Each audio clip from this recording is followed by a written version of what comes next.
laugh, laugh, and laugh. And we tickle you down with lots of laughter. That's why I'm saying I'm who is who. Huh? With satire like no other. Tell him to bring it on. Dakachapa.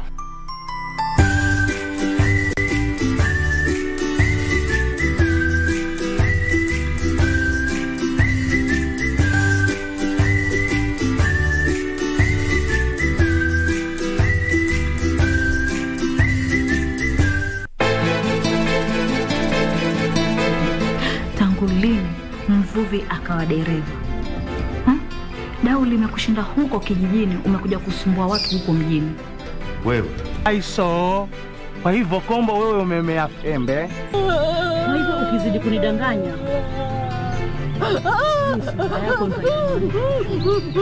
Unaelewa? Kila kitu kiko sawa. Maybe hiyo swali nikuulize wewe. Sababu mimi nawapigia simu na mshiki simu. Yaani nimekataa kula eti kisa eti. Tatizo nataka nidekeze.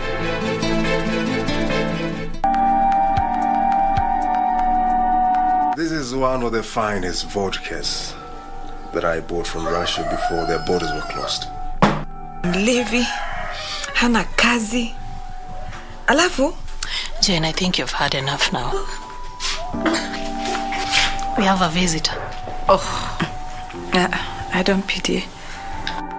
Ouch. I'll be patient enough. You need to tell him the truth. Now you're coming to lock that gate. No, Jane, no. No. Hey, then Natio get wazi. Jane. Where is she? Can I see you outside? You are trying to snatch Jane away from my hands. Kuna shida?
Tuesday, the 23rd of 2022. This is KBC Prime Edition coming to you from Broadcasting House right here in Nairobi, Kenya. Good evening. My name is Mboya. Top in this live broadcast.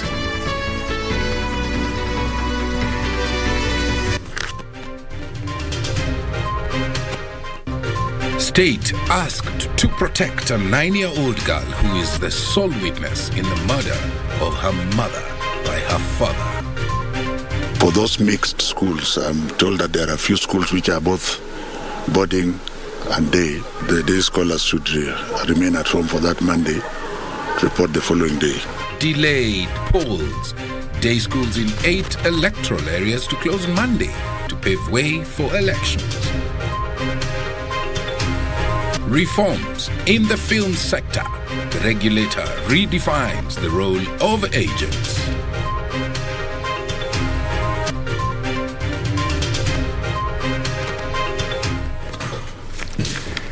Thank you very much indeed for joining us. Our sign language interpreter tonight is Lucy Mwaura. Our socials at KBC Channel 1. My Twitter handle at Tomboya24. Straight to our top story.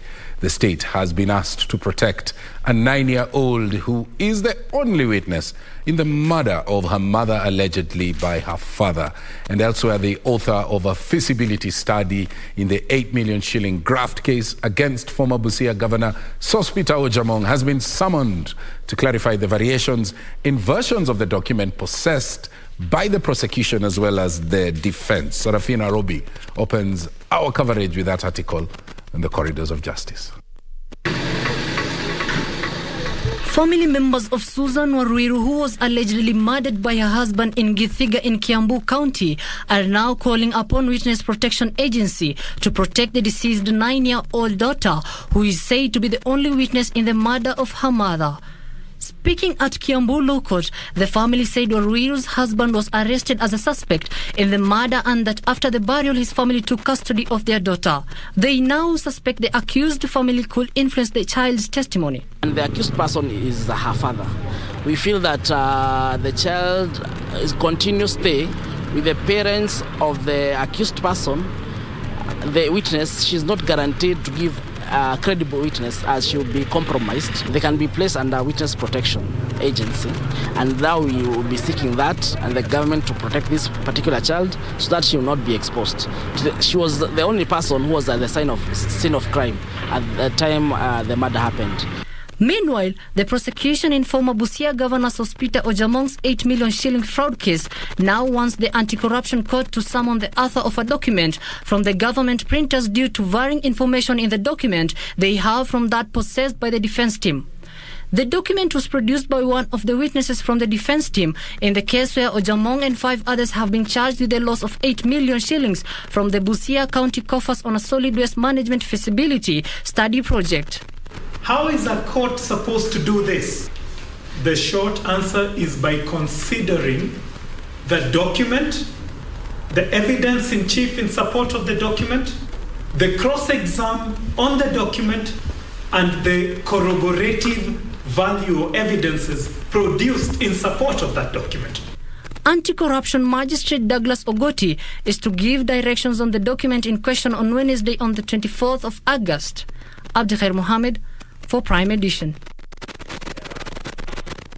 Of course, that story was voiced by Abdul Mohammed, but processed by Sarafina Robi. Now, let's get the latest from schools in Mombasa, Kakamega, and 6 other electoral areas will be closed on the 29th of Monday to pave way for the elections that have twice been postponed to take place. Education Cabinet Secretary Professor George Magoha says that the affected schools will resume operations on the 30th of August. The Education Cabinet Secretary was assessing the preparedness of schools in Nairobi to implement the competence-based curriculum when he stated that learning must still continue even as voters in areas where elections were postponed go to the polls next Monday. For those mixed schools, I'm told that there are a few schools which are both boarding and day. The same will apply. The day scholars should remain at home for that Monday, report the following day. The boarding scholars should remain in school and remain away from the polling areas. Magoha said to minimize disruption of learning in those areas, the Independent Electoral and Boundaries Commission can use facilities in primary and secondary schools as well as higher learning institutions. He, however, stated that boarding schools will not be closed. But we have also agreed that the tallying centers, which may require more than one day, we have agreed mutually that they should be taken to tertiary institutions. The elections to be held on Monday are for the gubernatorial seat in Mombasa and Kakamega counties, member of National Assembly in Pokot South, Kitui Rural, Rongai and Kachiliba constituencies, and member of County Assembly in Nyaki West in North Imenti constituency and Kwajenga Ward in Embakasi South constituency. The elections had been postponed following errors in the ballot papers. Beatrice Getonyongetich, Prime Edition. Now, some of the presidential petitions lodged at the Supreme Court Monday seeking to overturn President-elect William Ruto's victory could be consolidated. Gospel musician come politician Ruben Kigame are among those who want the Apex Court to nullify the elections, claiming that the whole process leading up to the results, as declared by the chairperson of the Independent Electoral and Boundaries Commission, IEBC, was marred by irregularities that rendered the final outcome invalid. What had initially looked like a contest between President-elect William Ruto and his Azimio la Umoja opponent Raila Odinga in the disputed presidential election results took another twist with 8 other petitioners besides Raila's. All the 9 petitions filed on Monday have to be dispensed within the 12 days allocated to the Supreme Court by the law. Gospel musician come politician Reuben Kigame was barred from contesting for the top seat, and Busia Senator-elect come politician Okiya Omtata are among notable names seeking to have the court nullify the presidential outcome. Either I should be able to annul the election, go into a fresh election, or actually find into one of the prayers of Azimio, if they prove it, that the 50% plus 1 was actually never attained, we go for a rerun. So those are the two major things. The Supreme Court will want to operate with the Constitution, because the provision which they are trying to use is in the Election Act, which I think is inferior to the Constitution. Legal experts say this eventuality could necessitate the consolidation of petitions with similar prayers in the interest of the limited time available. The issues that have been raised by various petitions, some of them are cut across.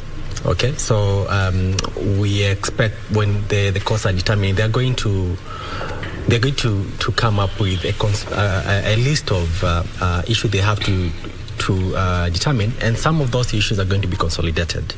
Okay, and 2, you are saying you've seen a bulk of documents, and I think the other side hasn't actually responded. So you are likely to see even more. We haven't seen anything on whether 14 days are sufficient. They may not be adequate, but I think they're sufficient because this country has been on an electioneering mode for years, let me say. Kigame holds that the electoral body and its chairman Wafula Chebukati violated his political and human rights by disqualifying his application for the top seat. Kakamega Senator-elect and activist Okiya Omtata also wants the presidential results dismissed, stating that no candidate attained the 50+1 threshold as stipulated in the Constitution. Petitioner John Njoroge Kamau, on his part, is seeking the court's interpretation on whether IEBC chairman erred in excluding other commissioners in the final tally. Apart from Azimio la Umoja One Kenya Coalition Party petition, other petitioners include John Njoroge Kamau, Daniel Kariuki Ngari, Julia Nyokabi Chege, Khalifa, Okiya Omtata, Youth Advocacy Africa, and Reuben Kigame. For Prime Edition, I'm Ben Troy Njue. Thank you for that report. Well, the big question, do numbers lie? What will the Supreme Court be focusing on as it goes through and to determine the Raila petition? On Kenya Decides a little later on, my colleague JJ Kuria is hosting a panelist, and the topic of discussion tonight is the Supreme petition. Now, moving on, governors-elect in 45 counties will take oath of office Thursday, the August 25th, 2022. The Assumption of Office of Governor Committee in the regions are working round the clock to ensure a smooth transition process. The law mandates that the swearing in of the governor-elect shall occur at a public ceremony before a High Court judge. The judiciary has already issued guidelines that allow a seamless exercise, especially in counties where outgoing governors have served their 2 terms of 10 years or have not been re-elected to the office after the first term. Singishu County, the Assumption of the Office of Governor Committee says the swearing-in of Governor-elect Jonathan B. Chililim will be held at the Eldoret Sports Club. The committee's chairman, who is also the county secretary, Edwin Bett, says attendants are required to be seated by 9 a.m. and the ceremony will start at 10 a.m. Inafaa kuwa hiyo ceremony ya swearing in inafanywa kutoka saa 4 hadi saa 8. Haifai kupita hapo. Kwa hivyo tunataka kuomba wananchi wetu wakuje. Mipango yote iko tayari, maandalizi imepangwa. Tutakuwa na jaji wa mahakama kuu ambaye atakuwa yeye ndiye atapreside over the ceremony, the swearing in bit, na kutakuwa na mambo mengine ambayo yatafanyika kuhusiana na hiyo procedure.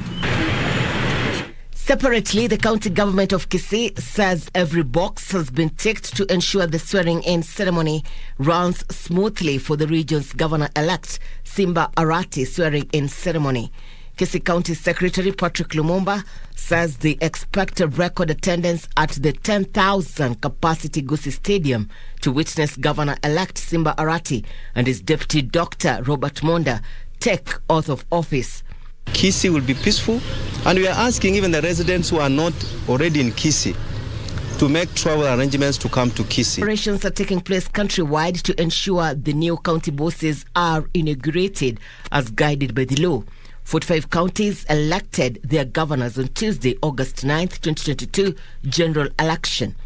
Among those elected are 7 women governors: Susan Kihika in Nakuru, Gladys Wanga in Homa Bay, Cecily Mbarire in Embu, Kawira Mwangaza in Meru, Wavinya Ndeti in Machakos, Fatuma Achani in Kwale, and Anne Waiguru in Kirinyaga County. The electorate in Kakamega and Mombasa counties will elect their governors on Monday, August 29th, 2022. Irene Mchuma Odim, the Prime Edition.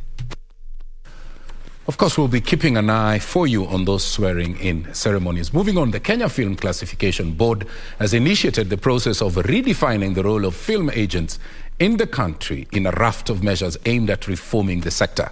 KFCB Acting Chief Executive Officer Christopher Mboya says agents will no longer issue licenses to content creators but will instead be confined to providing international standard services to foreign films as well as television producers. Here is that report. According to the Kenya Film Classification Board, the current practice of obtaining licenses through film agents inhibits market entry for aspiring creatives, thus stifling growth in the sector.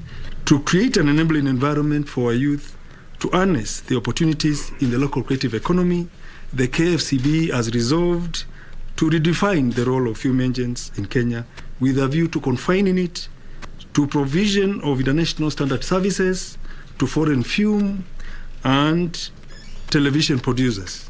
KFCB Acting Chief Executive Officer Christopher Mboya noted the redefinition of roles will see filmmakers obtain licenses from KFCB without having to go through a film agent. It is our expectation that the reconfiguration of the license scope for film agents will remove barriers to entry for aspiring local filmmakers and thus create a facilitative environment for the sector to thrive in the aftermath of the debilitating effects of the COVID-19 pandemic. Mboya further reaffirmed the board's commitment to improving the regulatory environment in the film sector to spur the continued growth of the local creative economy. The framework, which has already been subjected to public consultation, seeks to involve broadcasters and online streaming services in the examination and rating of audiovisual content meant to be broadcast, distributed, and exhibited on their platform. The new guidelines also aim to create an enabling environment for the youth to harness opportunities in the creative industry. Jacqueline Masharia for Prime Edition. Well, that story brings us to our first break right here on Prime Edition. Do stay with us. We'll be back shortly.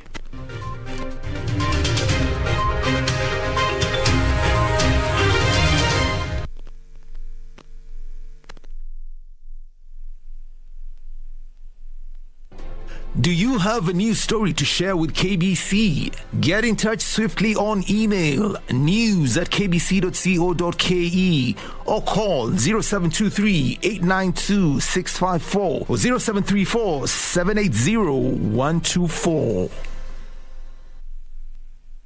Kupata Zaburi 18 mstari wa pili, dial star 811 star 817 hash. Mwenyezi Mungu ni mwamba wangu, ngome yangu na mkombozi wangu. Mungu wangu, mwamba wangu ninayemkimbilia ninapohitaji kuwa salama. Zaburi 18 mstari wa pili. Zaburi 18 mstari wa pili, dial star 811 star 817 hash. Star 811 star 817 hash. My baby, my son. He was stillborn, Dad. What? Yes. I already told you no. No, there's nothing there for me. What would you like? I want the same as always. Why do you keep asking when you know I want the same thing every day? I'll get it right away. But if you like, I can stop looking for it. Oh no, that's impossible. In that case, you need to give me more money to continue the investigation. Find something that inspires you instead of feeling sorry for yourself all the time. Why don't you help me at the hotel? What?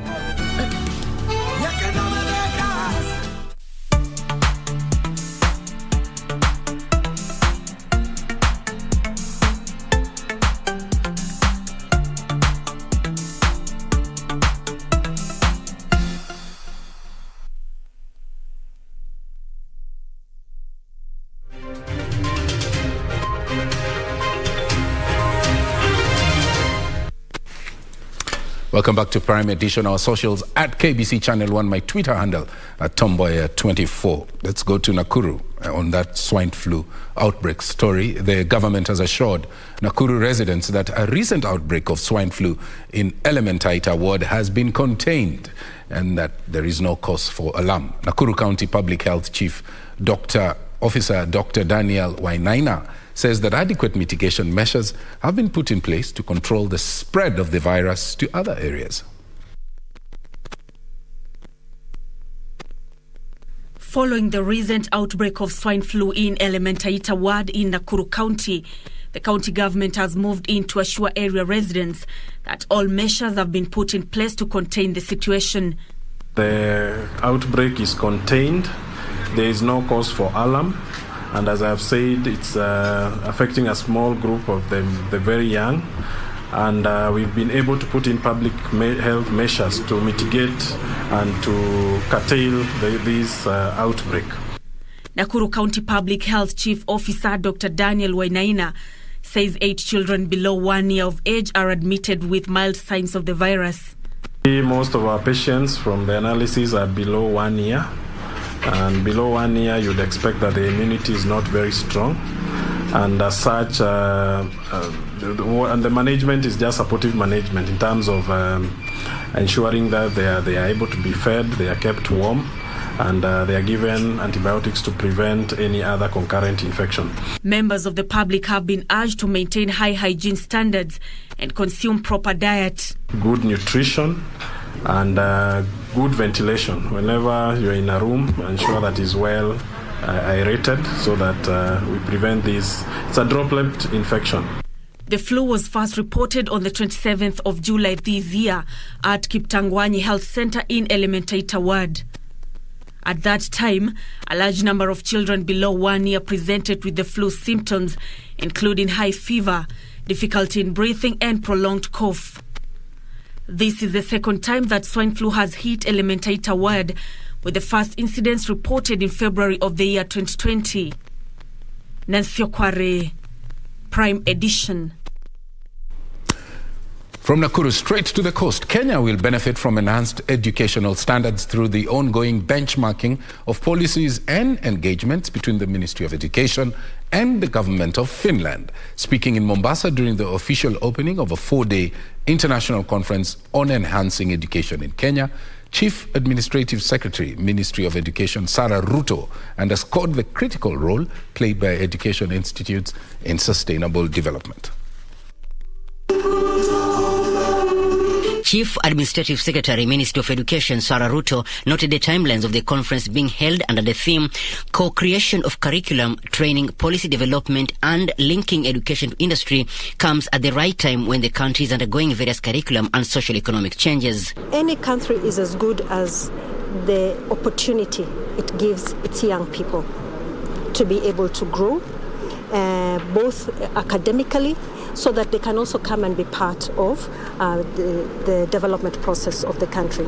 But you cannot talk about development without first talking about the individual development. The CAS has, however, urged parents to embrace the transition of pupils to junior secondary under the competence-based curriculum CBC, as the Ministry of Education has put in place measures and policies to foresee a smooth and seamless transition. In terms of prioritization, just the lab that can be used both for biology, physics, chemistry are very important. Now that we are going into CBC, there are other rooms that are also important. Like, for example, we want to introduce children to an array of pre-technical career studies and pre-technical. So a room in which these learning can happen is important for all schools to identify. So increasing equality among schools is about giving more resources, but also sharing information. Finnish Max Global representative to Kenya, Karita Proki, urged education stakeholders to change their teaching approach by embracing digital education from childhood and setting pilot programs to bring the desired change. We've been cooperating with Kenyan counties in terms of bringing higher educated students to Finland to study nursing and risk management and physiotherapy and so forth, also at the vocational level. So I think this is why we are here, to enhance our cooperation and tell the story of Finland. Finnish education has been very successful, and it has been, talked in many media. Principal Secretary, State Department of University Education and Research, Simon Abukwesi, lauded the partnership between Kenya and Finland, saying it will enhance adoption of best practices in education. We are here to notify Kenyans that opportunities are here, and the Finnish people are very friendly and willing to support Kenyans who are thirsty for more education to go to Finland. At the same time, to learn from their best practices, especially in training implementers of CBC. The conference is being held over 4 days in Mombasa County. For Prime Edition from Mombasa County, I'm Michael Mondiga. On to that story of the IBC officer who died. Police in Laikipia County have dismissed as false reports that an independent Electoral and Boundaries Commission returning officer, Geoffrey Gitobu, was murdered. Gitobu, who oversaw elections in Gishugu constituency as in Kirinyaga County, collapsed and was pronounced dead after being rushed to hospital. Details in our county news roundup. And police in Embu County have launched a manhunt for burglars who made away with electronics worth 105,000 shillings from a house belonging to Embu Senior Principal Magistrate Henry Nyakweba over the weekend. Nyakweba said that the thieves gained entry into his house after making a hole on the fence. But coming back on Sunday morning at 6 a.m., she found the house broken into. This security is an issue here, especially after Kazi Mtaani is stopped. When the Kazi Mtaani is ongoing, you can't hear anything. But the rate is stopped. If you take 1 week peaceful, you are lucky. In Isiolo County, at least 20 families have been rendered homeless and property worth millions destroyed at Isiolo Market following a night fire. The inferno, which started at the market, reduced tolls to ashes and spread to the nearby informal settlement of Tumtum, where houses were razed to the ground. Area sokoni, watu wameenda hasara kubwa sana. Manyumba ilianza kuchomeka, moto ikakuwa uncontrollable. Kama unaona hizi wholesale pia hizi zilikuwa na stock ya pesa mingi sana. So hapa watu wameenda hasara mamilioni ya pesa. Elsewhere, Mandera County Commissioner Onesmus Kiatha has urged residents to cooperate with security agents in a bid to maintain peace in the area. Kiatha said that with cooperation of locals, chiefs can play a key role in stemming incidents of insecurity. Sisi wote tujibidiishe, tuhakikishe kwamba sisi wote tumehakikisha kwamba kuna amani ya kutosha. Tushirikiane na tuendelee kushirikiana kwa kupasha habari kwa vitengo zote za serikali ili kuhakikisha kwamba tunazingatia na kuweka amani ya kutosha. And in Kakamega County, former employees of the Mumias Sugar Factory held peaceful demonstrations to protest alleged harassment by the management of Sarai Company. Led by Patrick Mutimba, the employees also decried poor working conditions. Kama safety audit ingefanyika vizuri, Dickson ingangahange kufa. Tunataka government agencies wakuje wafanye audit ili watu wasiendelee kukufa. Still in Kakamega, the region's water supply company is warning those with illegal connections of dire consequences if found culpable. The executive officer, Christabel Ashiono, said the company has incurred losses due to the actions of unscrupulous individuals. Esther Bodo, Prime Edition. Lieutenant General retired Lazarus Mboya was the commander of the Kenya Army at a time the military was undergoing great transformation. During his days as the commander, he earned the nickname ZT for his zero tolerance for corruption. Nisi Mano paid the retired decorated general a visit at his Nairobi home. Here now is Lieutenant General Sumbeyo's story in a weekly feature, Military Tales.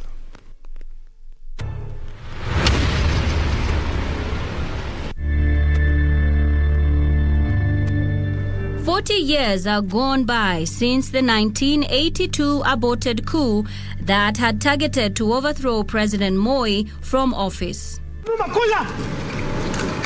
Lieutenant General Lazarus Sumbeyo and his late brother Elijah Sumbeyo, then the presidential escort commander, played a critical role in securing President Moi and quelling the attempted coup. In 1982, I was posted to the Air Force. I was then at the rank of major.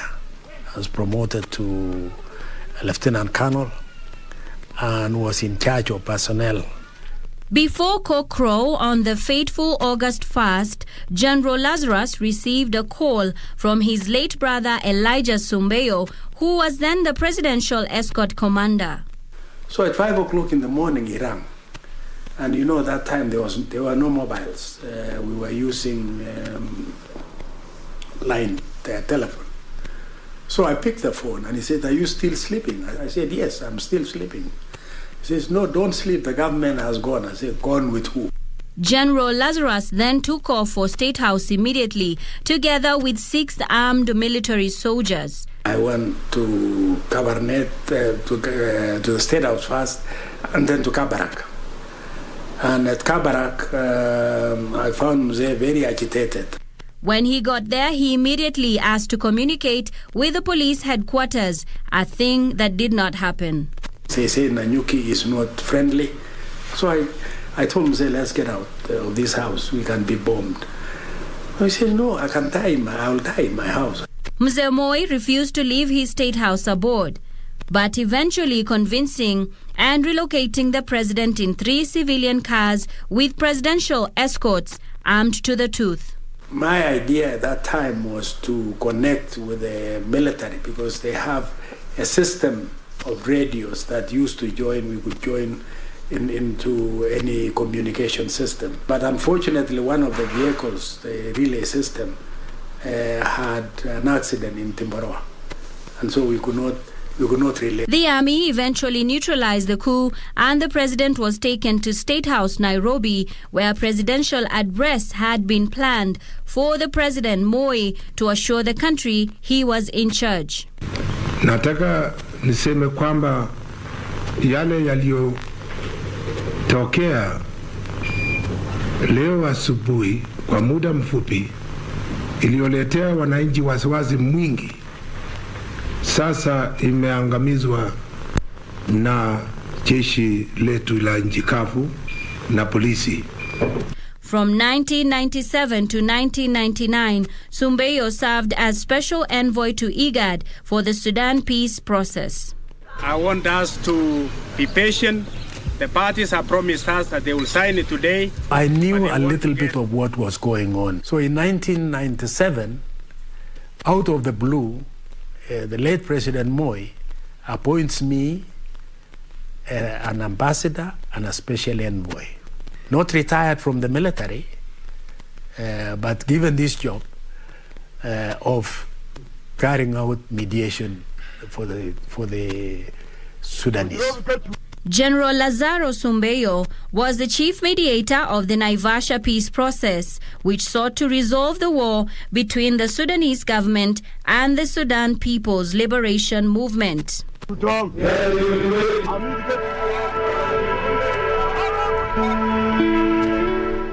In July 2002, he led the warring parties into signing the Machakos Protocol, a groundbreaking agreement on the difficult issues of self-determination for the South and separation of religion and state. Put in a lot of nights without sleep and going to lengths to ensure that the people of that country got peace. Lieutenant General retired Mboya joined the Kenya Army in 1967 as a cadet officer. My father had always wanted one of his sons to be in the army. Because my father himself was in the army in 1922 to 1934. And he wanted a son to feel how the army is. Mboya attended the prestigious Royal Military Academy Sandhurst and rose through the ranks to become the commander of the Kenya Army in 2000. In 1999, I went to do my master's in international relations in Royal College of Defense Studies. When I came back to the army, I found a very different army, an army that had already deteriorated in discipline. They had lost touch with training, and so I had to think of how to revive this army. At the time of his appointment, the armed forces was in the flux of changes initiated by the then Chief of General Forces, General Daudi Tonje. By the time I left the army, it had trained. The army had proper equipment, had proper uniforms, and that's what the soldier is. And discipline had returned. In addition to purpose and confidence, Mboya brought another critical factor with him as army commander. He brought the army back to basics. Soldiers were in tatters. They were not the uniform they were wearing. Were torn and of low quality. And the boots were wearing were coming off, the heels were coming off. So nobody was serious about proper equipment. Lieutenant General Mboya was, in addition to being feared, deeply respected. Hence, he was referred to as ZT or Zulu Tango, meaning zero tolerance. You must have heard the stories about the army, because when I was in the army, I had a nickname called Zulu Tango, zero tolerance. Officers in the army can attest that I think I made a difference. There was reform, total reform in the army. Reporting for KBC from Lavington in Nairobi County, Amnesty Imano.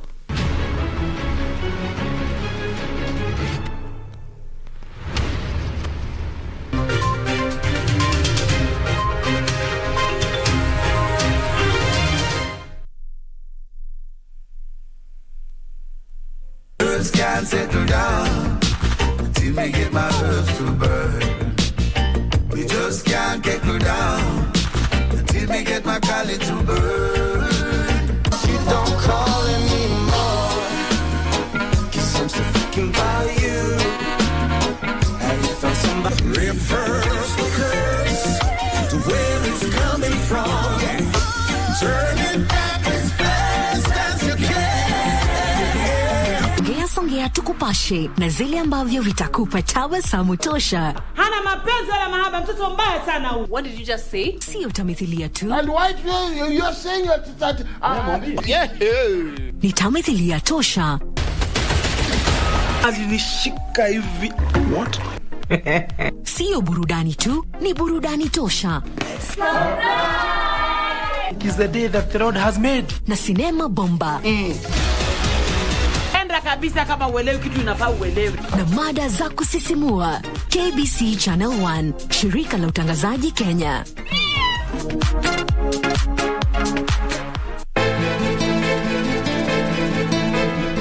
Tangu lini mvuvi akawa dereva?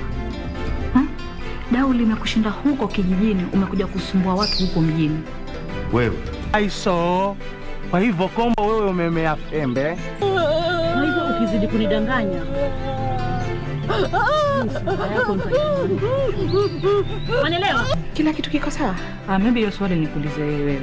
Sababu mimi nawapigia simu na mshiki simu. Mimi nimekataa kula eti kisa eti. Matatizo nataka nidekeze.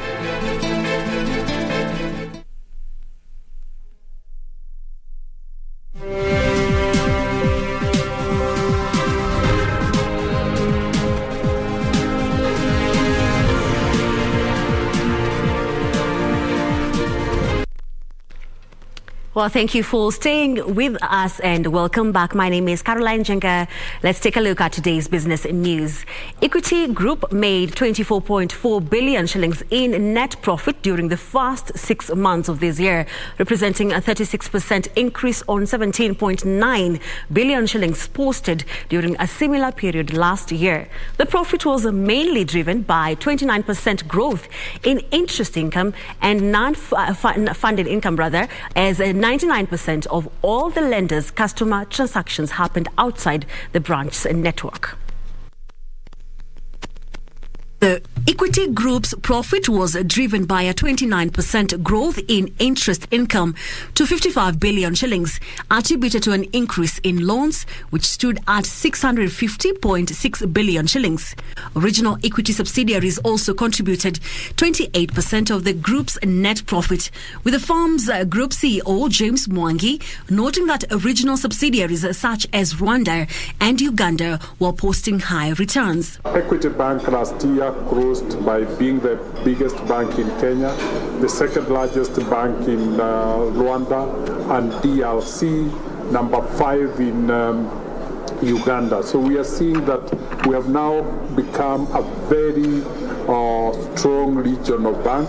Equity DRC's cost-to-income ratio reduced to 64 from 75, with Mwangi targeting to lower it further down to 60. We have seen that it's now half the size of Kenya.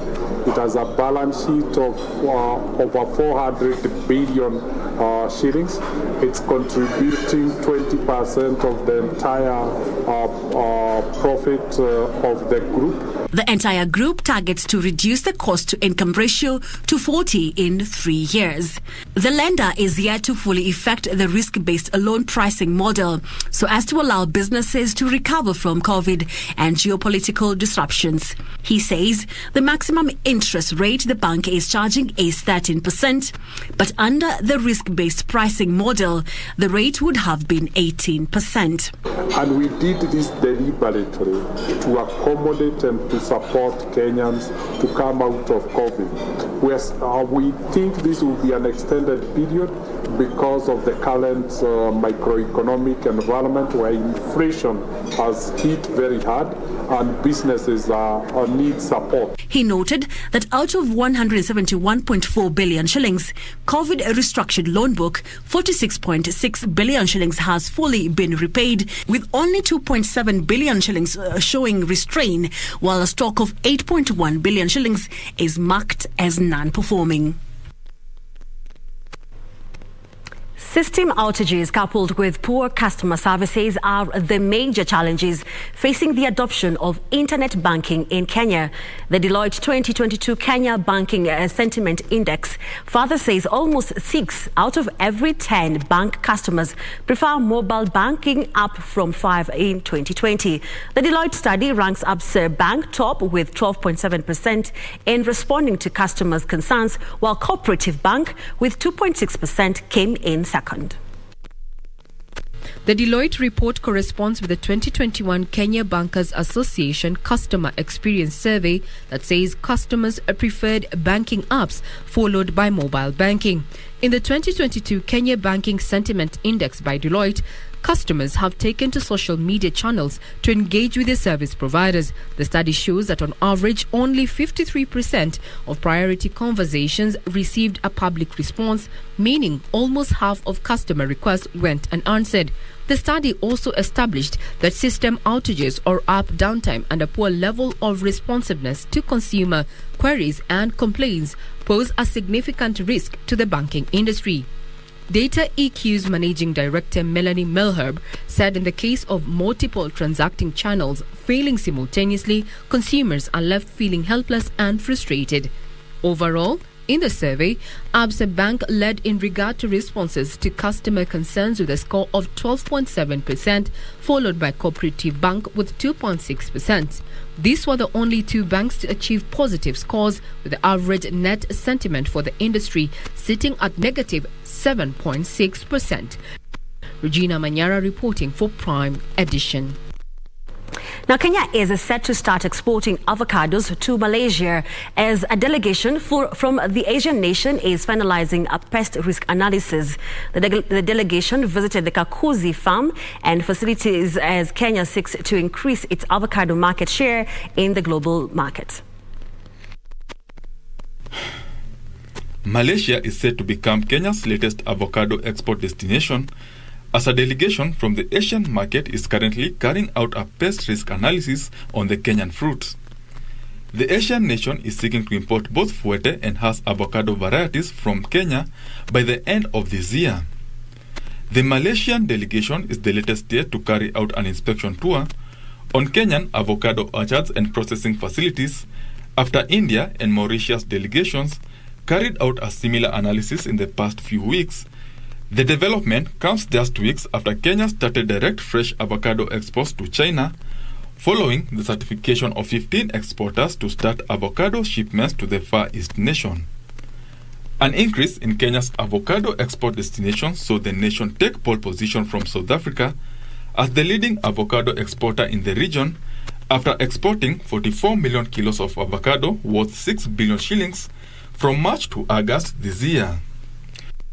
This, as a Jordanian delegation also carried out a tour on hot water vapor mango treatment plant at industrial area in Nairobi, as plans to start exporting mangoes to the Middle East nation are at an advanced stage. Kenya is seeking to increase its horticultural exports that saw the country earn 166 billion shillings from the sale of 682,000 tons of assorted products in 2021.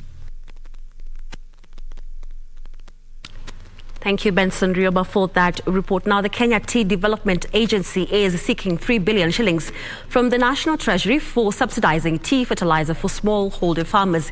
The agency says it has imported fertilizer worth 9 billion shillings for distribution to smallholder tea farmers from later this week. The first consignment of the 1.8 million metric tons of the fertilizer imported from Russia arrived on Saturday, with the Kenya Tea Development Agency seeking to start distributing it to smallholder tea farmers later this week. However, KTDA says it needs the National Treasury to release 3 billion shillings as subsidy for the fertilizer before deciding on the retail price of the farm input. We are doing compiling the full cost, and you are aware the cost has gone a little bit higher, but we also sought the government to help us with a subsidy. When we do all the costing, by the time the fertilizer will be getting to the factory, they will be told the absolute amount which will cost per bag. The first consignment contains 820,050 kg bag of fertilizer that is being transported via the standard gauge railway from Mombasa to Nairobi for packaging and distribution. The second batch of the fertilizer is expected in the country on the first week of next month and will contain 471,050 kg bag of fertilizer. The other one is going to be 940,000 bags. This is 820,000 bags. Currently, a 50 kg bag of fertilizer costs a high of 7,000 shillings in some regions after prices increased in the global market due to the Russian-Ukraine conflict. Now, to business stories across the globe, China is facing growing challenges in international services trade as COVID-19 outbreaks curb mobility and softening external demand weighs on firms' operating outlooks. The outbreaks have restricted cross-border movement, hurting travel, construction and exhibitions. Here are the details of that story and more.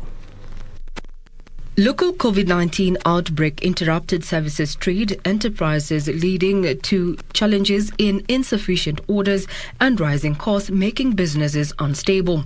Vice Commerce Minister Sheng Kuiping said in a statement that ahead of the upcoming China International Fair of Trading Services, small and medium-sized enterprises, which have relatively weak abilities to ward off risks, are facing greater pressure to survive.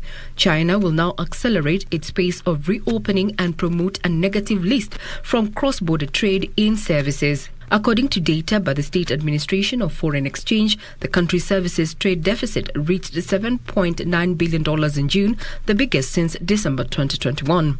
Meanwhile, business activity in the Eurozone contracted for a second straight month in August as a cost of living crisis forced consumers to cut spending, while supply constraints also hurt manufacturers.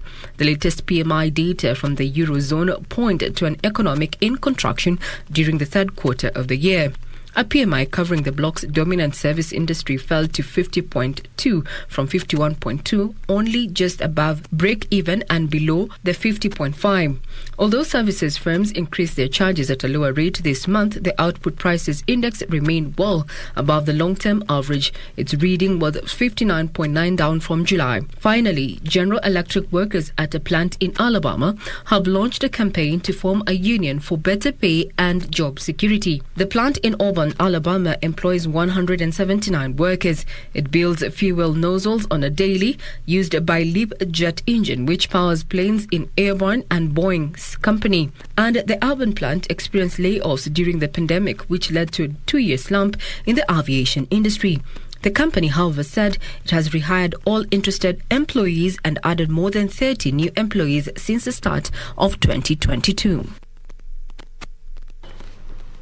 That roundup brings to a close business news for tonight, but do not go anywhere. Richard Munga is on the other end of the studio with a sports update. My name is Caroline Jenga. Have a good night.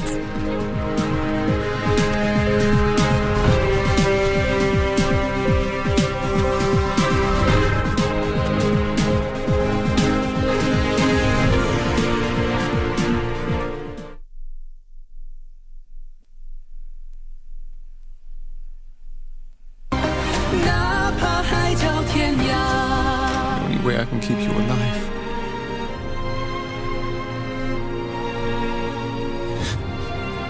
is by taking your eyes from you to give to her. You'll marry her in heaven? Right. I want the whole world to know that she's my wife. Lady Loria, I'm begging you. Please don't take me from Floretta Court. Please don't.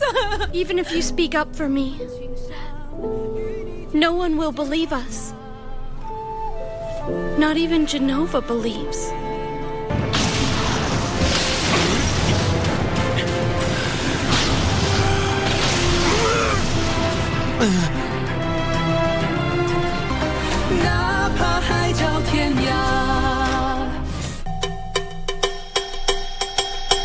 Sometimes I wish I never left. Probably JJ would be at a better place right now. And you were not really there when we needed a mother.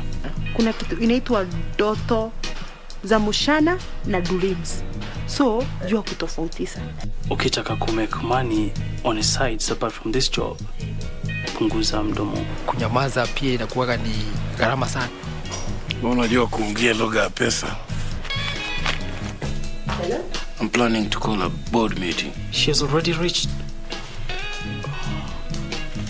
Okay, let me look at the forms, then I'll get them to you via email. How would you like working with us? I'm not quite sure how that would work. We are on the same side. We're gonna need Millicent on our side.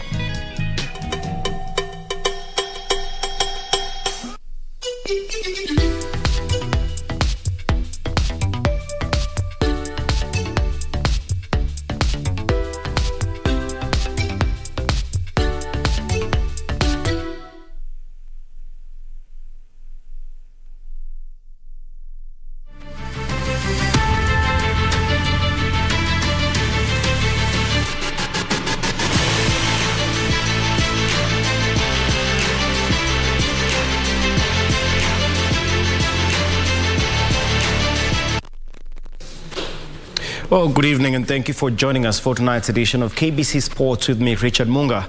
And we start off our bulletin on quite the unfortunate note.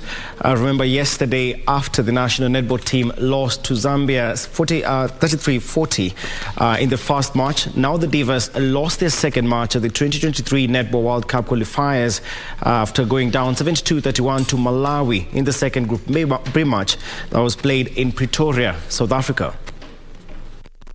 The Joseph Macau Chargers' hopes to qualify in the World Cup got a hit after losing yet again in the match after a 46-30 loss to Zambia yesterday. Today, Kenya lost 72-31 to Malawi and play Eswatini tomorrow. Following the losses to Zambia and Malawi, Kenya will play the positional playoffs after the group stage phase. South Africa and Uganda have already qualified for next year's Netball World Cup in Cape Town. Uganda opted out of the qualifiers in favor of test matches against England. The top two teams from the tournament, excluding South Africa, who automatically qualify as the host, will make the grade for next year's World Cup. For Prime Edition Sports, I'm Daniel Mwendwa. Once again, the top two teams from the tournament, apart from South Africa, will be qualifying for the World Cup next year. Now, to other matters, long-time co-driver to Baldev Chaga, that is Ravi Soni, will be among the star attractions on the race weekend of September 2nd to 3rd, when the 6th round of the Kenya National Rally Championship heads to Olenaishu and Greystones in Nanyuki. Ravi joins the main team motorsport outfit to sit alongside Rajesh Singh Barij in a Skoda Fabia Rally 2, which is the newest race machine in town. Neil Singh was previously navigated Rajesh Singh in previous KNRC rallies, will be the team manager in a move that has ensured the team is running at its absolute best. Ravi Soni is confident for a podium position in Nanyuki after his fastest drive with Barij. Obviously left a void, and we'll be looking at a few options. And today we actually tested with somebody that worked out really well. Nanyuki in I think a couple of weeks. Looking forward to it. I love the Nanyuki stages. So it'll be a good first rally to be in this car with Raji. I hope that everything goes to plan. The 2022 KNRC series has been to LB Seal, Nakuru, Eldoret and Naivasha for the ARC Equator Rally and WRC Safari Rally. Current leader Karan Patel has 4 wins under his belt, with Carl Flash Tundo winning the KNRC Safari category.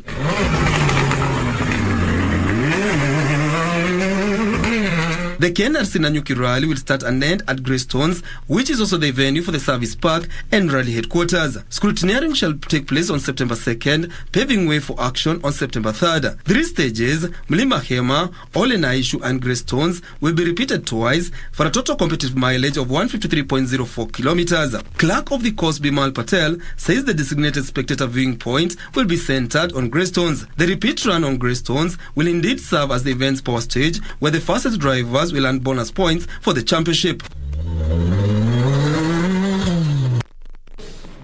Karanja David with that report. Now to news making headlines internationally. While number 6 tennis player Novak Djokovic says his ultimate career goal is to finish with the lion's share of the men's Grand Slam singles titles. The Serb won his 21st major title with victory at Wimbledon in July, leaving him one behind Rafael Nadal's all-time men's record. The 9-time Australian Open champion was unable to play in Melbourne and could also be missing at the US Open, although the 35-year-old recently said he will be in the draw when the Grand Slam starts on the 29th of August. Djokovic, who was still on the US Open entry list on Monday, has not been vaccinated, which is against COVID-19, and since October 2021, the United States has not allowed non-vaccinated visitors to enter the country.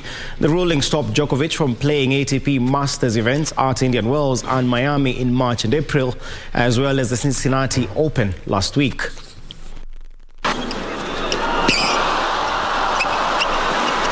Oh, that is sensational. Incredible hitting off the ground from both guys.